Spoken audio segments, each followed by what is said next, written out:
see us like go take some pictures of the comprehensives for a study that happened yesterday. And I was like, I don't know.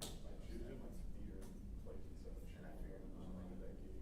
this This is your mom. maybe not. It's my cousin, not my mom. So your cousin, my mom. Yeah. My Yeah. mom, Yeah. she's always been like a great singer. She's really cool. What do you say about this? She was like a singer, like that film shows and stuff. Like, hey, mom, we're gonna Actress roles. Yeah, Yeah. play this. She might have seen. It's like, Okay, 3 months. Putting stuff out there. she's been doing it. Yeah, and then he told me, hey, well, Yeah. you know, She was at Thanksgiving dinner with them, but she's like, oh, maybe one day she'll be in Broadway. That's cool. It's just like seeing what she's having to do, like, nothing trying to get out. She did a commercial for like Applebee's in Chicago. Really? Yeah, she's like in the commercial. Did you tell me that? Yeah, she's like in the commercial with Joey Chestnut. what's her name? That's cool. Yeah. And George R. R. Martin. I spoke to one of You gotta, yeah, I guess you gotta start somewhere else. Yeah. That's cool. That's awesome. And then her brother, Por eso cuando salió esto, I was like, he's like a radio tech. Yeah. For like some cancer institute. Well, I dropped by LA. At least I gotta get my thumbprint in. And any newscast once a day. If I do that, you can't tell I did my job. I know. That's cool, man. Especially with Japan cousin. Okay, so You where's get to spend a lot of time there. where's your partner in crime? Oh, Where's that yeah. from? She was off. Yeah. Special. Monday? Mhm. She's working. Today she's working, but right now she's out. I guess. Yeah, I used to see her with you. I know. Like Asia. We always, That's they cool. always partner together. I was looking into it when I came back from Japan. I don't know right now. I She's. back, I think she's. but I wanted to do like island hopping. So then some What'd you say? tourists, they were like island hopping. I was like, oh, you were trying to. So here. They were like retired already. Mhm. And so I was like, is there a way to do that? And I was Does like, it just do it? do it? But I think we would have to fly out. In the morning, yes. I'm just looking into it. You would have to fly But out. yeah, if you're gonna have a- Hawaii. 2 reporters and I think 2 Oh, photographers. man, you guys got more staff than us. Wherever the departures are for the boat. Y eso que wear shorts. I don't know, yeah, it's just- Tell me. Yeah. The fly You didn't miss boat, much. everything else. Well, yeah. Probably 5 minutes. Oh,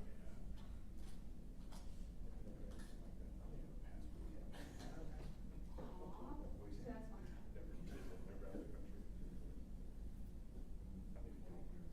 Going to London in February. Oh, France. nice. Since I got back from England.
portals. Oh, my lord.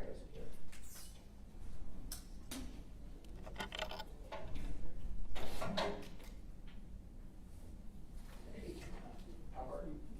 Good to see you too.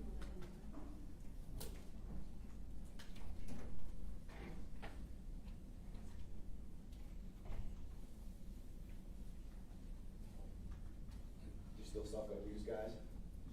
Yeah. Yeah, I stopped. Like, my wife beat it out of me. Yeah, like, just beat it out of me. Just not on TV. Yeah.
Good afternoon. Thank you all so much for joining us. Is everybody ready?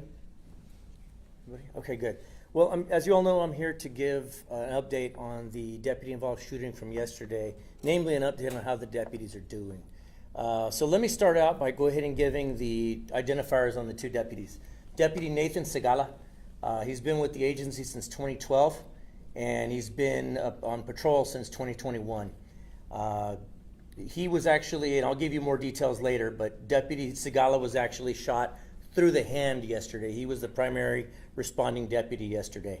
Deputy Nicola Zini, he has been with the department, with the agency since 2023, and he's been on patrol since 2024, so a little over a year and a half that he's been on patrol. Deputy Zini was the one shot in the hip yesterday, and so I'll give you updates on both of them. He was the what we would call the cover deputy, or the secondary deputy arriving on scene. From what we're able to gather at this point, and obviously this information is subject to change, let me go ahead and give you the information on the suspect as well. This is going to be our suspect, Jose Arley Fernandez Solano, 38 years of age. My understanding, he's got previous charges for assault, bodily injury, family, and injury to a child. My understanding is that Mr. Fernandez Solano is a Costa Rican national, and of course now obviously is deceased as a result of the shooting yesterday. But I will give you further details on him as well. So let me back up to the report, to the deputies slide, and then I'll give you information. So what we were able to gather is that yesterday, we as I mentioned to you yesterday, we received a call about 8:30 a.m. The victim had called BCSO reporting that her ex-boyfriend, the suspect, had entered her home without permission through an open door. There had been some threats ongoing between him making threats on her and her children. Yesterday, the information that we had is that he was armed with a rifle and a pistol and threatened to kill himself or kill responding deputies if law enforcement was called. Thankfully, yesterday, this victim was able to conceal herself up the street. Her and her children were not in harm's way, and she was able to make that call. When deputies made contact with the suspect, it was Deputy Segala that was able to make primary contact with him through a door that was partially cracked. Now, they were not able to see at that time the suspect, both of his hands, and so something prompted the deputies to then push their way and push the suspect back into the room. Soon thereafter, you could see a struggle on the body camera, and the suspect produces what we believe to be a handgun, a stolen handgun, and fires what we believe to be one shot. That one shot, we believe at this point, went through Deputy Segala's hand, clean through, and then went into Deputy Zini's hip and exited his buttock. So one round struck both deputies is what we believe at this point. They were able to get him down on the ground, but there was several shots fired on behalf of both deputies. At this point, we believe each deputy may have fired about 3 rounds. The suspect was shot at least 3 times that we know of, possibly 4, and he was pronounced deceased there on the scene. This gunfight, I can tell you, having seen it and having seen many like it over the years, it's pretty indicative of law enforcement gunfights. Not what many people would see on the TV shows, the cop TV shows, a running gun battle, taking span over a half mile. This is pretty indicative. Most gunfights, police gunfights, happen within about a 10-foot range, and most of them are over within 2 to 3 seconds. And that's exactly, if I said 3 seconds on this one, that would be considered a very long time. From the very first time, from the very first shot in this instance to the second to the last shot, I'm thinking a span of about 3 seconds in total. And all of this happened.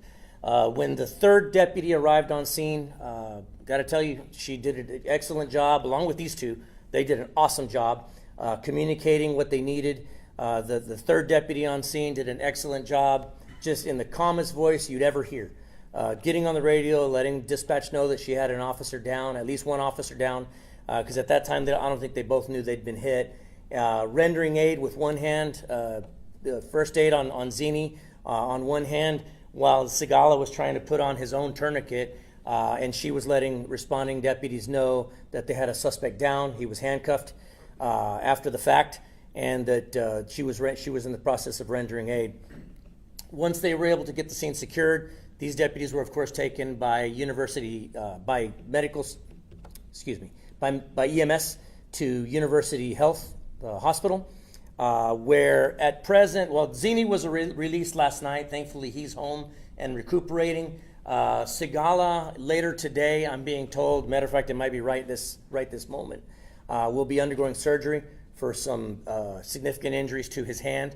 And he's expected, I'm hoping that's still the case, he's expecting to be released later today after that surgery on his hand takes place. In accordance with our procedures, they'll be placed on administrative leave for some time.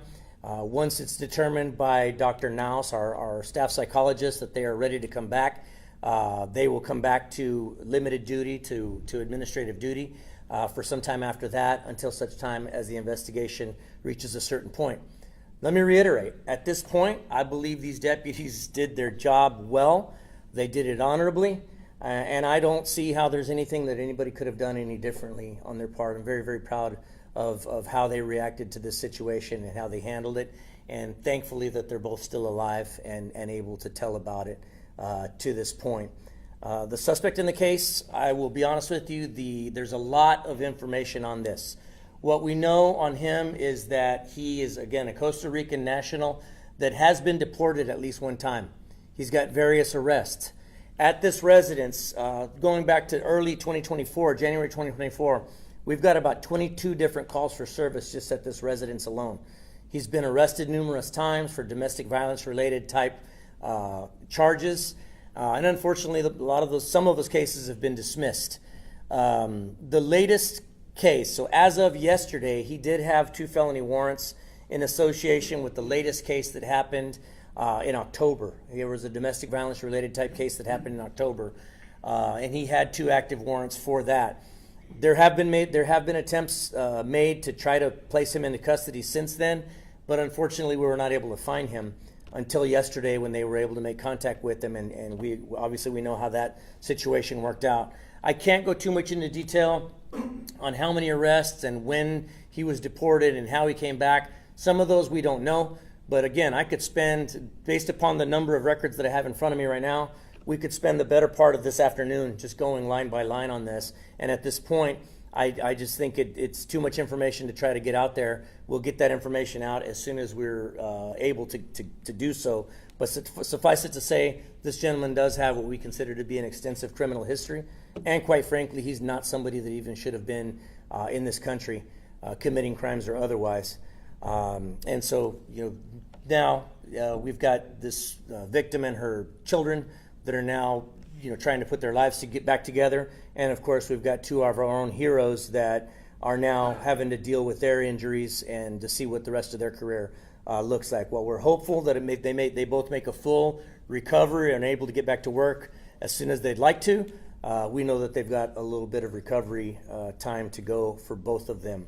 Esta tarde voy a dar más información tocante a dos oficiales que fueron baleados ayer en un incidente que pasó en el norte del condado. Deputy Nathan Sigala tiene casi 13 años en el departamento. Ha estado en la patrulla desde el 2021. Deputy Nicholas Zini tiene aproximadamente 1 año y medio como oficial de patrulla, 2 años en la agencia. Se aparenta que ayer ellos respondieron a esa llamada a aproximadamente las 8:30 de la mañana. Se aparenta que la víctima sufrió amenazas del sospechoso, que él estaba armado y que le iba a hacer daños a ella y a sus niños. Ella se salió de la casa, nos habló a nosotros, pero él también le había amenazado que iba a hacerles algo a los policías que llegaran. Ya cuando los dos oficiales se enfrentaron con el sospechoso, se aparenta que él sacó una pistola, él los baleó a los dos oficiales con una bala. Se aparenta que la bala le pasó por la mano de Sigala y le pegó en la cadera a Zini. Los dos oficiales también lograron dispararle hacia el sospechoso. Él fue baleado 3 o 4 veces y él falleció ahí en la escena de los hechos. Hay mucha información tocante otros arrestos. Back it up a little bit, Rob. Hay mucha información tocante otros arrestos con el sospechoso y también ha sido deportado en otros tiempos, pero obviamente él sigue aquí. Hay otros arrestos. Ayer él tenía 2 órdenes por su arresto por un incidente que pasó en octubre también en esa casa. Nosotros hemos recibido aproximadamente 22 llamadas por servicio en esa casa desde el 2024. Son muchas llamadas. Entonces no puedo dar mucho detalle en cuántos arrestos, pero sí sé que son varios y sí sé que en algún tiempo sí lo deportamos el gobierno federal más ellos lo deportaron de los Estados Unidos, pero él de alguna manera regresó. El sospechoso es José Arley Fernández Solano, es residente de Costa Rica. Any questions for me? Habías dicho de que fue todo extremadamente bien rápido, que no sabían en un momento que seguían. Sí, la mayoría de los tiroteos involucrando los policías no es como se ve en los shows dramáticos de televisión, sino que la mayoría de estos tiroteos pasan entre 6 a 10 pies. Y la mayoría de los tiroteos acaban en unos 2-3 segundos a lo máximo. Eso es lo que pasó en este caso. El oficial, uno de los oficiales estaba ahí arriba del sospechoso cuando pasó. El otro estaba separado por aproximadamente 6 o 8 pies de distancia cuando pasó esto. Cuando menos 7 tiros que pasaron en no más que 3 segundos en total, y pasó todo esto. Pero sí les quiero dar al público que sí vamos a dar el video públicamente en unos cuantos días, pero van a ver que todo pasó bien pronto y bien cerca. Y estabas diciendo de que cuando llegó el tercer oficial de ustedes, Sí, la tercera oficial que llegó era una oficial mujer. Entre los 3 hicieron buen trabajo. Los 2 oficiales, obviamente por la adrenalina, ellos ni sabían, se parece que ni sabían que fueron baleados. Uno de ellos dice, pienso que fui baleado, pero no se sabe realmente. Ya cuando la tercer oficial fue llegando, ella pudo averiguar, le ayudó a Zini a quitarse la ropa, y ya de allí ellos los dos averiguaron que él sí sufrió una herida a la cadera. El otro oficial, mientras ese tiempo, se aparenta que él notó que fue baleado en la mano. Él intentó de dar primeros auxilios él solo, pero entre ella y ellos dos lograron darse primeros auxilios a los dos. ¿El sospechoso les dijo algo a los oficiales de que les iba a disparar o porque No, cuando el primer oficial llegó a hablar con él, estaban hablando en español y nomás estaban hablando de la señora, dónde estaba la señora. Pero él no les dio amenazas, no les dio ninguna indicación que iba a sacar una pistola, sino que nosotros pensamos que el oficial vio algo, que él vio la pistola y ya de ahí lo empujó, empezaron a forcejear y ya de ahí cuando lo tumbaron, se aparenta que ya cuando tomándolo, ya en el suelo, él sacó la pistola y le disparó. Y obviamente los oficiales estaban uno enfrente del otro y la bala pasó por uno y le entró al otro. Any other questions? Habías dicho de que este hombre tenía una historia bien larga Tiene historia bien larga y él tiene historia de detenciones y deportaciones también.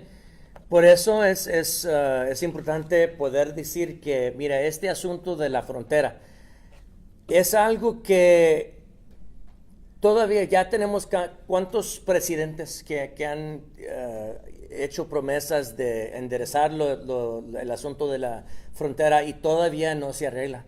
Entonces, obviamente para nosotros sabemos que la mayoría de los inmigrantes que vienen para acá solamente vienen para buscar mejor vida, no les quieren hacer daños a ninguna persona, pero también sabemos que hay personas como este sospechoso.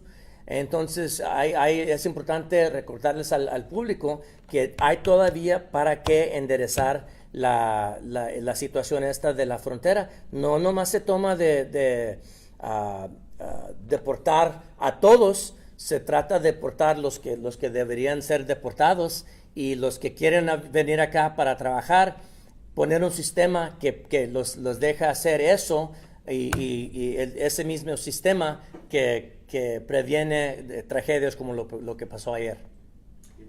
Estamos hablando de un caso de violencia doméstica una vez más, porque ya había visto varias veces que él iba y la policía iba. ¿Qué le dice a esas familias que pasan por esto y que, como él, que sigue regresando, que sigue haciendo y no se pueden salir de esa situación? Mira, nosotros ya que, como usted sabe, nosotros tenemos varios años de estar diciendo que al fin de cada año decimos, mira, muchos de los homicidios que nosotros hemos manejado son homicidios relacionados a la violencia doméstica. Les recuerdo otra vez al público que este delito no es algo que se va a acabar, no es algo que se quita, no es algo pues se le quito los cargos, ya no va a pasar, me dijo que ya no va a pasar. Las víctimas, aunque no quisiéramos echarle la culpa a las víctimas, nunca, sí sabemos que en este caso, por ejemplo, en abril arrestamos a este sospechoso, pero se aparenta que la víctima en ese caso, esta misma víctima, no cooperó con nosotros y el caso ya se lo quitaron. En octubre queríamos arrestarlo otra vez por otros cargos y después de esa vez hay información en este caso que aunque nosotros intentamos arrestarlo otra vez, ella sabía dónde estaba y no nos dijo. Entonces, mira, no sé ahorita si hay intento por nosotros ponerle cargos a esta señora o no. Ahorita es muy temprano para decir eso. Ni queremos asustar a las víctimas que las vayamos a arrestar a ellas tampoco, o ellos, porque hombres también pueden ser víctimas. Pero les recordamos al público que es importante cuando alguien empiece un caso de violencia doméstica, es importante seguir ese caso, no quitar los cargos tan pronto porque se pueda, porque sabemos que estos sospechosos, la mayoría, van a seguir haciendo lo mismo hasta que el sistema los pare. Estaba diciendo que esto pasó súper rápido, porque piensas de que el entrenamiento que les dieron posiblemente les salvó la vida. Oh, no, obviamente el entrenamiento de estos oficiales les salvó la vida a ellos dos y posiblemente a otros. Sí es tragedia cuando una persona pierda su vida. Nosotros preferimos que este hombre todavía viviera, pero también lo que tuvo que pasar en este caso, que fue con los oficiales, tenían que hacer lo que ellos hicieron para salvarles su vida propia a ellos. Entonces yo estoy de acuerdo con eso. Su entrenamiento de ellos obviamente les ayudó. Sus herramientas que nosotros les damos para poder administrar los primeros auxilios sí les ayudó. Entonces yo le doy las gracias a Dios que estaba con esos oficiales ese día. Any other questions? Yes, can you tell, how old were the children that were they inside or outside the house when all this was happening? They were both under 10. I can tell you they're both under 10. They were outside the house when all of this happened. My understanding is that the mom, at some point, I think she got them out of the way before she even called 911. I believe she called us from up the street from a car. So I'm thankful that she was able to get them out of harm's way. Because, I mean, obviously this could have been played out totally different scenario had she not done a great job of getting those kiddos out of the house before we got there. And do you know anything as far as the motive as to why he had gone to the house that night? Was it related to their relationship? And he was mentioning he was a strange boyfriend, is that right? Oh, big time. I think there were some threats made that he was coming over to harm her and the children and burn the house down. I can tell you there's another call from December 14th where similar threats were made. And on that night, that's what, a week ago? Yeah. Our deputies made an effort to contact him there at that residence, and then at another residence that we ultimately believe that he was living in not too far from there. There was an attempt made to capture him then. We used bulletproof shields or bullet resistant shields in that instance to try to find him. So we did what we could to try to find this guy and get him out of there. Unfortunately, on December 14th, they were not able to find him. Yesterday, we were able to find him, and we saw what happened. You mentioned there was The kids are 10 and 8. 10 and 8. Okay, thank you, appreciate that. You mentioned too that so one bullet hit both one deputy's hand and another deputy in the hip. Can you tell us more about that gun? Was that what caliber? Yes, it's a 40 S&W firearm, and what we know about that firearm is it was reported stolen in 2022 from a vehicle at the San Antonio Zoo. Apparently some tourists were visiting from Houston, and they left a firearm in a vehicle, which we always urge people to not do. And this vehicle, the vehicle was burglarized. The firearm was stolen. Now, from what we're able to gather, we don't believe that this suspect was even in the country at that time. So how he came to be in possession of this weapon that was stolen in 2022, we don't know. We may never know. But again, we use this as an opportunity to remind the public that, look, don't leave your guns in cars because they could be used in some sort of unspeakable tragedy, like what happened yesterday. We had 2 first responders shot and almost killed. ¿En la casa encontraron más armas de fuego, drogas o armas? Había otra arma en el carro, un carro de él, pero esa no era robada, era un rifle. And how long were you looking for him? Should you mention that? Well, on this latest go-round, we were looking for him since October. In October was when the last incident happened with them that prompted family violence-related charges, and we've made attempts to look for him. As I mentioned last week, there was a very similar to what happened yesterday, happened about a week ago. We were not able to find him then. So we've been looking for him since then. But again, there's indicators here that she may have known where he was and that he had those warrants active. So again, I am not saying that we're filing charges on her at this point, but also let's put responsibilities where they belong. If somebody knows where a wanted fugitive is, it's incumbent upon them to let us know. Or it is possible that charges may be faced at some point by someone harboring a dangerous criminal.